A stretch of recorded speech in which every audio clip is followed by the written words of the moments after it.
2 partout entre l'Inter et la Lazio. 0-0 entre Parme et le Napoli. Toujours un point d'écart entre les deux équipes avant l'ultime journée. Raconte-nous un petit peu l'ambiance, les commentaires, la folie autour de cette avant-dernière journée. Alors, le premier truc, c'est que je pense que les joueurs de l'Inter auront beaucoup de regrets après ce match-là, parce que pour moi, ils n'ont pas fait le match qu'ils auraient dû faire. C'était les titulaires qui étaient alignés contre la Lazio ce soir, contrairement aux 2 matchs précédents où il y avait la gestion des temps de jeu avec la Ligue des Champions. Là, c'était les titulaires, moins Lautaro Martinez, qui est mis dans le formol jusqu'à la finale de Ligue des Champions.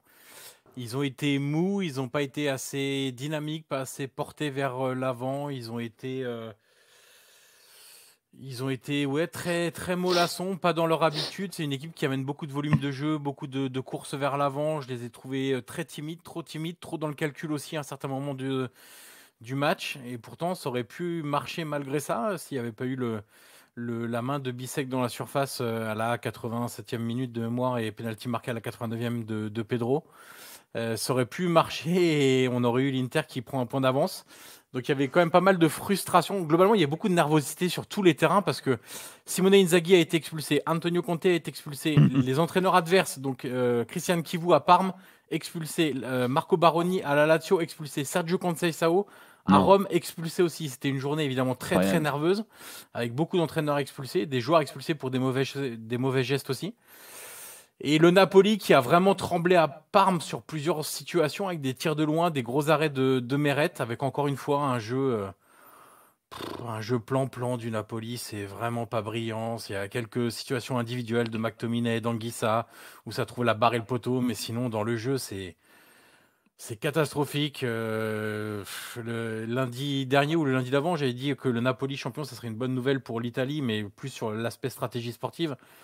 Mais je pense que ça sera le champion esthétique le plus moche depuis la Juve d'Allegri, les moins bonnes années de la Juve d'Allegri, parce qu'il y avait quelques années qui étaient quand même pas vilaines.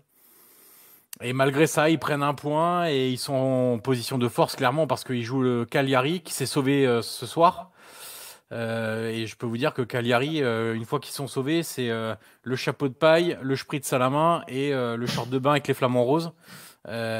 Pour aller jouer à Naples. Donc le Napoli, là, ils sont très très bien placés pour boucler tout ça la semaine prochaine à domicile. Et l'Inter sur le terrain de Côme, voilà, qui n'a plus rien à jouer non plus, mais qui reste mais qui joue toujours au foot.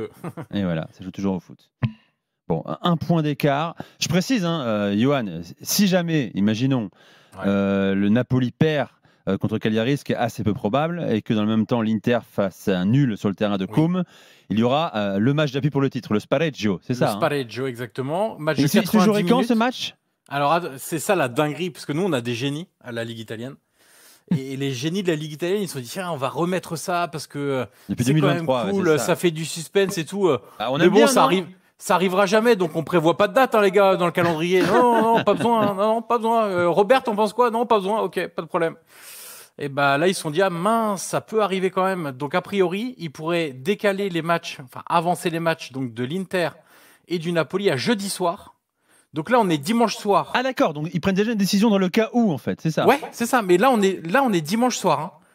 Il n'y a aucune officialisation sur quand se joueront ces matchs-là. Donc il n'y a pas de billets en vente. Tu parles des derniers matchs de quoi? De la J38, là. La J38, il y aurait les matchs du Napoli, donc Côme, Inter et Napoli-Cagliari, qui se jouerait ce jeudi soir, donc dans 4 jours, là, et le reste de la journée, le week-end, comme prévu. Mais pourquoi ils font ça?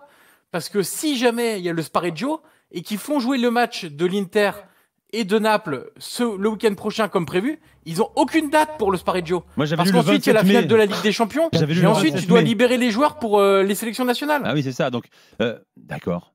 Donc, a priori, si je te suis, ces 2 matchs vont être joués jeudi prochain. Exactement.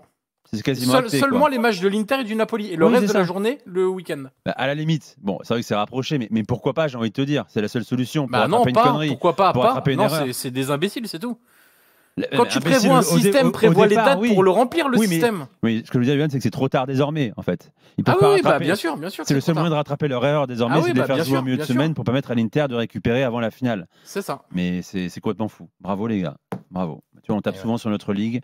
En Italie, on a des phénomènes aussi, nous.